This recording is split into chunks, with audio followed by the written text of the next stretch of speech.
ओम शांति। अतिथि मुलेता है क्या चार देव जाते सन मिटा मिटा बात जनता मीठी मीठी कार निश्चय करो कि आत्मा ही है, ये संगी शरीर है, इनमें साक्षात्कार की कोई गाल को नहीं। आत्मा जो साक्षात्कार भी थे तब समझी न सगन। प्रश्न बाप जी केड़ी श्रीमती हलण सा गर्भ देव जी सजाए सा छुटी सकता है। उत्तरा बाप जी श्रीमता बार नष्टो मुआ ठो एक बाप ब्यो न कोई। ता सिर्फ मुखे याद करो, कोई भी पाप कर्म न करो त गर्भ जेल जी सजाए सा छुटजी वेंदम। हिते त जन जन्मांतर जेल बर्ड्स थींदा आहिनि। हाणे बाप आहिनि उन्हनि सजाइनि सां बचाइनि। सत्संग में गर्भ जेल हूंदो न आहे, हिते त गर्भ भी महल हूंदो। ओम शांति। रूहानी बाप रूहानी ॿारनि खे सम्झाइनि था आत्मा छा आहे ऐं हुनजो बाप परमात्मा केरु आहे। इनखे पोइ इन वरी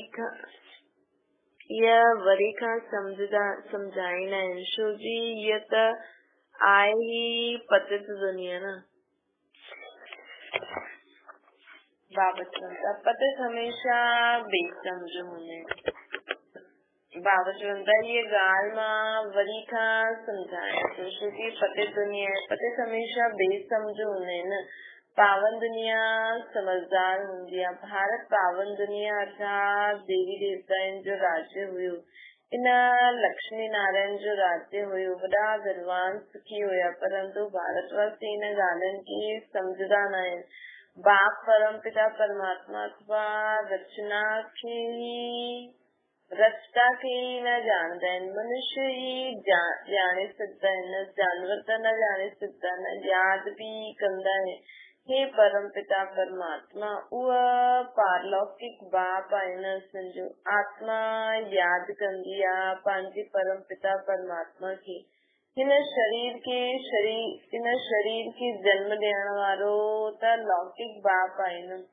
उहा आहे परम पिता परमात्मा असांजो पारलौकिक फादर। आत्माउनि जो बाप आहिनि। मनुष्य लक्ष्मी नारायण जी पूजा कंदा आहिनि, सम्झदा भी आहिनि। ये सत्युग में हुया ऐं राम सीता त्रेता में हुया। बाप अची करे सम्झाईंदा आहिनि ॿार तव्हां मुंहिंजे पारलौकिक बाप खे जन जन्मांतर यादि कंदा आया आहियो न। गॉड फादर त ज़रूर निराकार ई हूंदो न। असांजी आत्मा भी निराकार आहे, हिते अची करे साकार ठहींदी आहे। ये थोड़ी सी ॻाल्हि भी कोई जी बुद्धि में न ठहींदी आहे, वेंदी आहे। उहा तव्हांजो बेहद जो बाप रचयिता आहिनि, पुकारदा आहिनि तव्हां मास्टर असां बालक तव्हांजा, असां ठहींदा आहियूं त स्वर्ग जा मालिक ठही वेंदासीं। पोइ तव्हांखे भुलण सां नर्क जा मालिक ठही वेंदा आहियूं। हाणे उहा बाप हिननि द्वारा वेही सम्झाईंदा आहिनि मां रचयिता आहियां, हीअ मुंहिंजी रचना आहे न, जंहिंजो राज असांखे बाबा सम्झाईंदा आहिनि। इहे भी सम्झी वेंदा आहिनि। बाबा जी ने मां रचयिता हीअ मुंहिंजी रचना आहे, जंहिंजो राज मां तव्हांखे सम्झायां थो। इहे भी सम्झदा आहिनि ब्रह्मा बाबा। आत्मा खे कंहिं भी ॾिठो न आहे, पोइ छो चईंदा आहिनि अहम आत्मा। इहे त सम्झदा आहिनि न। अहम आत्मा हिकु शरीर छॾे ॿियो वठंदी आहे न। महान आत्मा पुण्य आत्मा थींदा आहिनि। निश्चय कंदा आहिनि असां आत्मा ई आहियूं, इहे असांजो शरीर आहे। निश्चय कंदा आहिनि असां आत्मा ई आहियूं, इहे असांजो शरीर आहे। शरीर त विनाशी आहे न, आत्मा अविनाशी आहे। हुन परम पिता परमात्मा जी संतान आहे न आत्मा। केतिरी सहज ॻाल्हियूं आहिनि, परंतु सुठा बुद्धिवान सम्झी न सघंदा आहिनि। माया बुद्धि खे तालो लॻाए ॾींदी आहे। तव्हांखे पंहिंजी आत्मा जो ई साक्षात्कार न थींदो आहे न। तव्हांखे पंहिंजी आत्मा जो साक्षात्कार ई न थींदो आहे। आत्मा ही अनेक जन्म वठंदी आहे न। हर जन्म में बाप बदलंदो वेंदो आहे। बाबा चईंदा आहिनि ॿारनि जो हर जन्म में बाप बदलंदो वेंदो आहे। तव्हां पंहिंजे खे आत्मा निश्चय छो न कंदा आहियो? चईंदा आहिनि आत्मा जो साक्षात्कार थिए। अरे एतिरा जन्म कोई खे चयो छा कि आत्मा जो साक्षात्कार थिए, कोई खे आत्मा जो साक्षात्कार थींदो बि आहे, परंतु सम्झी न सघंदा आहिनि। हिते ॿार बाबा खे चवनि था बाबा असांखे साक्षात्कार थिए, बाप खे ॼाणंदा ई न आहिनि। बेहद जे बाप बिगर आत्माउनि जो परमात्मा, बेहद जे बाप बिगर आत्माउनि खे परमात्मा जो साक्षात्कार बि कोई कराए न सघंदो आहे। चईंदा आहिनि हे भॻवान त बाप थियो न, तव्हांखे ॿ बाप आहिनि, हिकु विनाशी शरीर जो जेको जन्म ॾियण वारो, उहो त असांजा 84 बाप हुया। ॿियो आहे अविनाशी आत्माउनि जो अविनाशी बाप। तव्हां ॻाईंदा आहियो, तव्हां माता पिता उन्हनि खे यादि कंदा आहियो त ज़रूर उहो आयो हूंदो न। जगदम्बा जगत पिता वेठा आहिनि, राजयोग सिखनि था। वैकुंठ में लक्ष्मी नारायण जो राज्य हुयो न, उहो बि भारत में ई हुया न। मनुष्य सम्झंदा आहिनि मथे काथे स्वर्ग हूंदो। अरे लक्ष्मी नारायण जो यादगार त हिते आहे त ज़रूर हिते ई राज्य कयो हूंदो न। इहे दिलवाड़ा मंदिर तव्हांजो हाणे जो यादगार ठहियो आहे न। तव्हां राजयोगी आहियो न। अदर कुमार कुमारियूं सभु हिते वेठा आहिनि न। उन्हनि जो यादगार पोइ भक्ति मार्ग में ठहींदो आहे। दिलवाड़ा मंदिर जो बि कोई अर्थ हूंदो न। बाबा चवनि था दिल वठण वारो केरु, ये आदि देव ऐं आदि देवी बि राजयोग सिखनि था न। इहे बि यादि कंदा हुन निराकार परम पिता परमात्मा खे। उहो ऊच ते ऊच ज्ञान जो सागर आहे। इहे आदि देव जे शरीर में वेही सभु ॿारनि खे बाबा सम्झाइनि था। इहे मंदिर कॾहिं ठहियो, छो ठहियो, के जो इहो यादगार आहे। कुझु बि ॼाणंदा न आहिनि। देवियूं आदि खां केतिरा नाम, देवी आदि ते केतिरा नाम वठंदा आहिनि, काली, दुर्गा, अन्नपूर्णा। हाणे सॼे विश्व जी अन्नपूर्णा कहिड़ी देवियूं अन्न जी पूर्ति कंदियूं आहिनि। तव्हां ॼाणंदा आहियो भारत स्वर्ग हुयो, हुते त अथाह वैभव हूंदा न, जबकि हाणे 80-90 वर्ष पहिरियों 10-12 आना मण अनाज मिलंदो हुयो त हुन खां पहिरियों केतिरी सस्ताई हूंदी न। सत्युग में त अनाज आदि हूंदो ॾाढो सस्तो हूंदो आहे। सत्युग में त अनाज आदि ॾाढो सस्तो हूंदो आहे, परंतु इहे बि कोई सम्झंदा न आहिनि। बाप अची करे असां आत्माउनि खे पढ़ाईंदा आहिनि। आत्मा इन कर्मेंद्रियनि सां ॿुधंदी आहे न। आत्मा खे अखियूं मिलियूं आहिनि ॾिसण लाइ, कन मिलिया आहिनि ॿुधण लाइ। बाप चईंदा आहिनि मां निराकार बि हिन शरीर जो आधार वठंदो आहियां। मूंखे सदैव शिव ई चईंदा आहिनि। मनुष्यनि त ॾाढा नाम रखी छॾिया अथनि, रुद्र, शिव, सोमनाथ, परंतु मुंहिंजो त हिकु ई असली नाम आहे शिव। ये त बाबा जे कर्तव्य जे हिसाब सां बाबा जेॾा नाम रखी छॾिया अथनि। शिवाय नमः। भक्त भगवान की यादि कंदा आहिनि। भक्त भगवान की यादि कंदा आहिनि। उन्हनि खे 2500 वर्ष थिया आहिनि। भक्ति मार्ग में पहिरियों अव्यभिचारी भक्ति हुई, हाणे त तव्हांखे केतिरा ठिकर बिस्तर में विझी छॾियो अथई। भक्ति मार्ग में पहिरियों अव्यभिचारी भक्ति हुई, हाणे त केतिरा ठिकर बिस्तर में विझी छॾियो अथनि भॻवान खे बि। हाणे हिन भक्ति जो अंत आहे। बाबा चवनि था सभिनि खे वापसि वठी वञण लाइ मां आयो आहियां। इहा पुराणी दुनिया ख़त्म थियणी आहे। बॉम्ब ठहिया आहिनि त केतिरनि में सभु खलास थी वेंदा। बाबा चवनि था बॉम्ब शादी ठहिया आहिनि त केतिरनि में सभु खलास थी वेंदा। सत्युग में केतिरा थोड़ा, सिर्फ़ 9 लख हूंदा, बाक़ी एतिरा सभु काॾे विया। इहा लड़ाई अर्थक्वेक आदि थींदी, विनाश त ज़रूर थियणो ई आहे। बाबा चवनि इहे प्रजापिता केतिरा, इहा आहे प्रजापिता ऐं केतिरा ब्रह्मा कुमार कुमारियूं आहिनि। ब्रह्मा जो बाप के निराकार शिव। असां उन्हनि जा पोतरा पोतरियूं आहिनि। शिव बाबा सां असां वरितो था वठूं त उन्हनि खे यादि करिणो आहे न। यादि सां ई पापनि जो बोझो उतरंदो। तव्हां ॼाणंदा इहा आहे ई विश्व पतित दुनिया, सत्यगाय वाइसलेस दुनिया। हुते विश्व असाज विखरदार विकार हूंदो ई न आहे। कायदे अनुसार हिकु ई बार हूंदो आहे। सत्युग में हिकु बालक ऐं हिकु बालकी हूंदी कायदे अनुसार। उन्हनि जी कॾहिं बि अकाले मृत्यु न थींदी। हीअ आहे सुखधाम। हिते त केतिरा दुख आहिनि न बाबा चवनि था, परंतु ये ॻाल्हियूं कोई बि ॼाणंदो न आहे। गीता ॿुधाईंदा आहिनि, श्रीमद भगवत गीता भगवान वाक्य आहिनि। गीता ॿुधाईंदा आहिनि, श्रीमद भगवत गीता भगवान वाक्य आहिनि। अच्छा, भगवान खे चई ॾींदा आहिनि श्री कृष्ण। अरे उहो त नंढो ॿार आहे, उहो कीअं राजयोग सिखलाईंदो? ये असांखे उन्हनि खे सम्झाइणो खपे। हुन समय पतित दुनिया थोरी हुई। सदगति जे लाइ राज्य सिखलाइण वारो त हिते ई खपे न। सदगति जे लाइ राज्य सिखलाइण वारो त हिते ई खपे। नर्क जे अंत ऐं स्वर्ग जे आदि जे विच में। त बाबा चवनि था ईअं ई उन्हनि खे सम्झाए। गीता में लिखल बि आहे, रुद्र गीता ज्ञान यज्ञ। श्री कृष्ण ज्ञान यज्ञ त न लिखल आहे न। यह ज्ञान यज्ञ केतिरो वर्ष खां हलंदो आयो आहे न। हिनजी समाप्ति कॾहिं थींदी? ये सॼी सृष्टि हिन में स्वाहा थी वेंदी, हिन ज्ञान यज्ञ में। यज्ञ जॾहिं समाप्त थींदो आहे त हुनमें सभु कुझु स्वाहा कंदा आहिनि।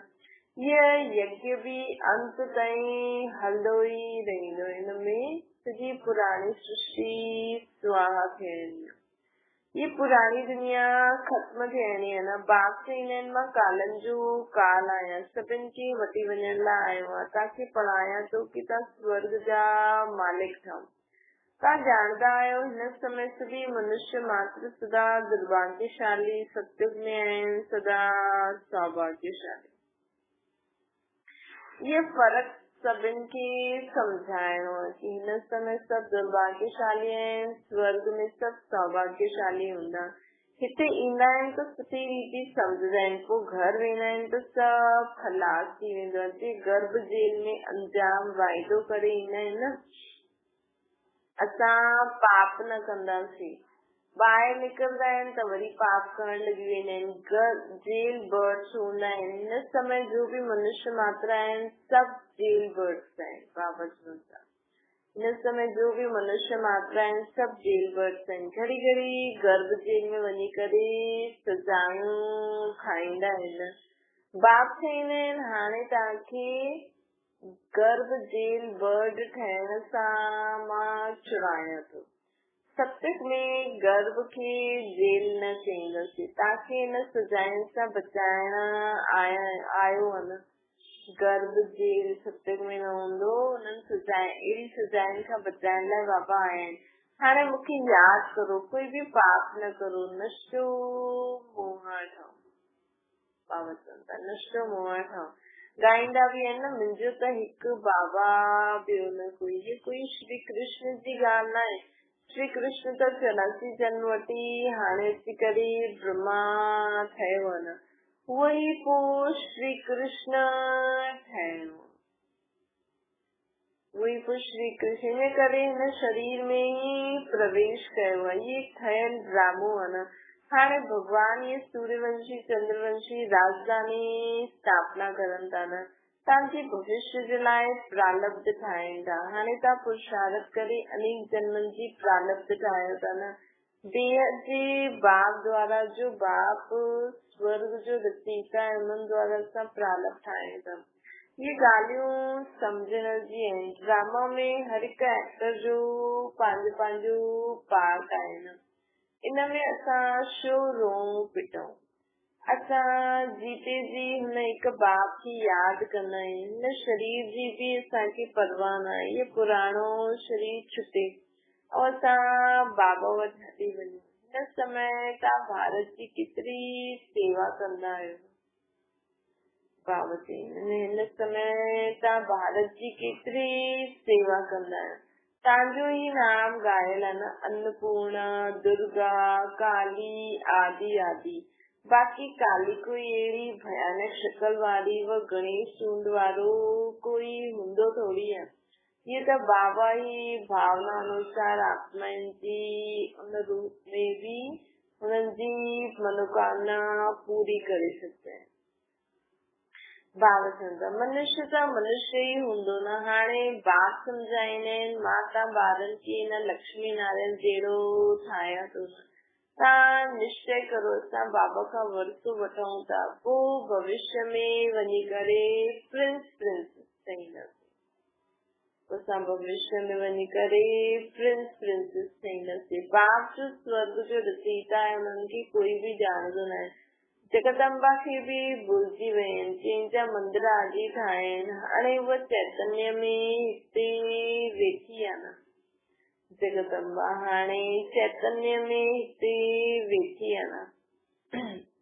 कलयुग खां पोइ सतयुग थियणो ई आहे। विनाश जे लाइ मनुष्य पुछंदा आहिनि, विनाश जे लाइ मनुष्य पुछंदा आहिनि अरे पहिरियों तव्हां पढ़ी करे होशियार थी वञो। महाभारत लड़ाई त बरोबर आहे न, महाभारत लड़ाई त बरोबर थी वई न।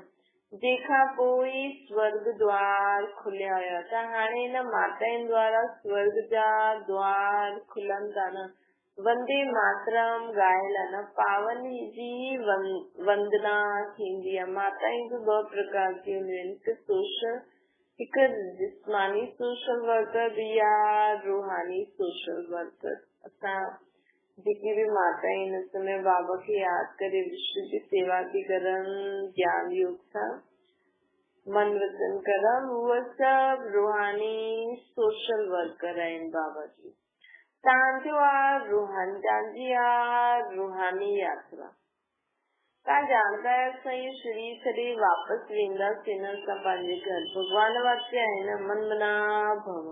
मुंहिंजे पंहिंजे बाप खे यादि करो। श्री कृष्ण ॿार त इहे चई न सघे, उन्हनि जो त पंहिंजो बाप आहे न। मन मना भव जो अर्थ बि कोई ॼाणंदो न आहे। इहे त बाप चईंदा आहिनि मूंखे यादि करो त विक्रम विनाश थी वेंदा।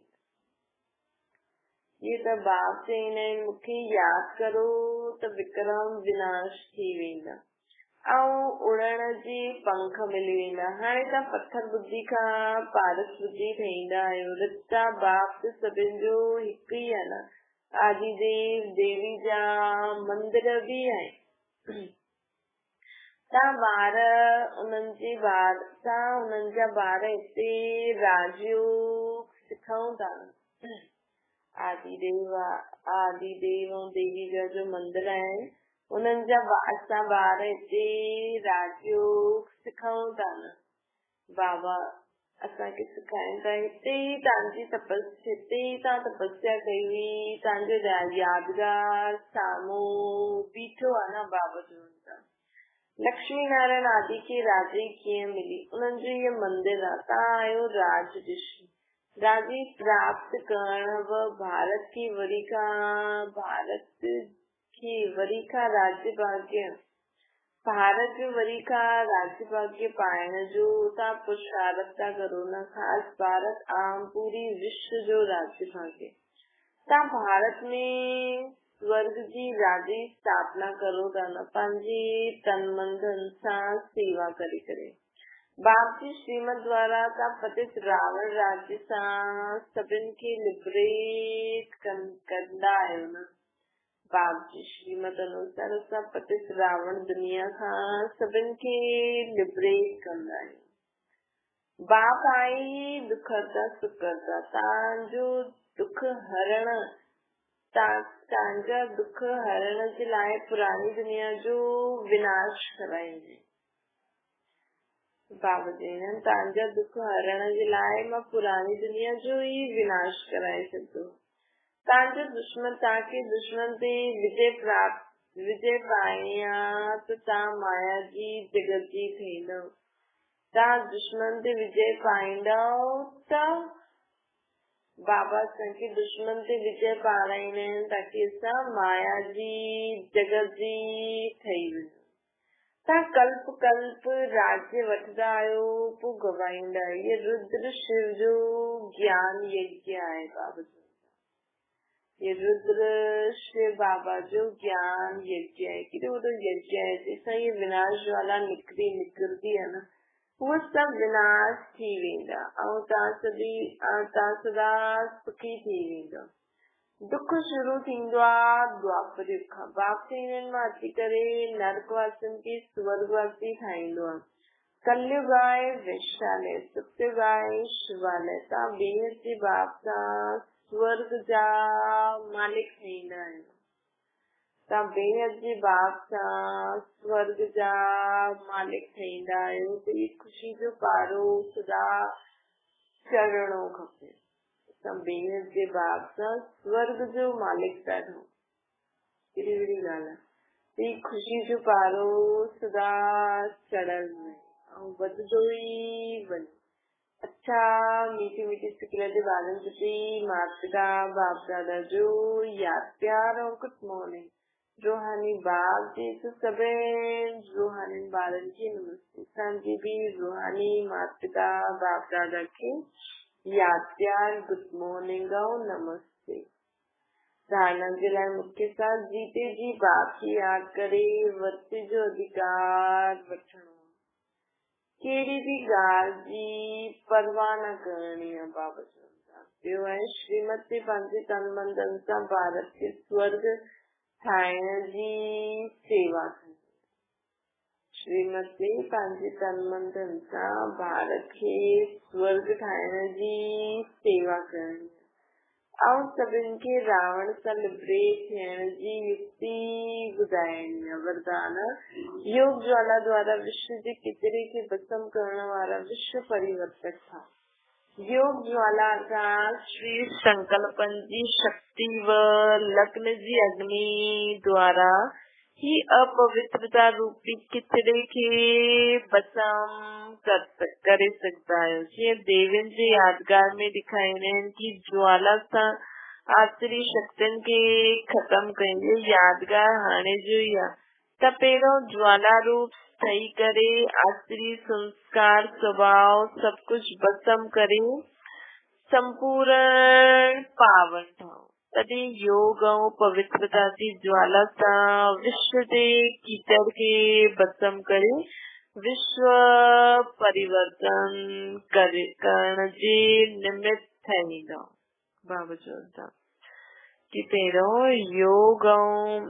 पहिरियों ज्ञान योग सां ज्वाला रूप ठही करे पंहिंजे आसुरी संस्कार स्वभाव खे सभु कुझु भस्म करे संपूर्ण पावन ठहो।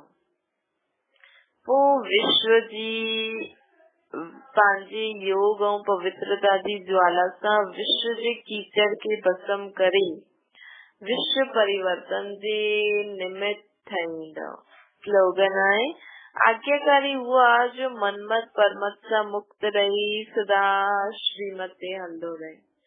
आज्ञाकारी वो हूंदो आहे जो मनमत ऐं परमत सां मुक्त रही सदा बाप जी श्रीमत ते ही हलंदो हले।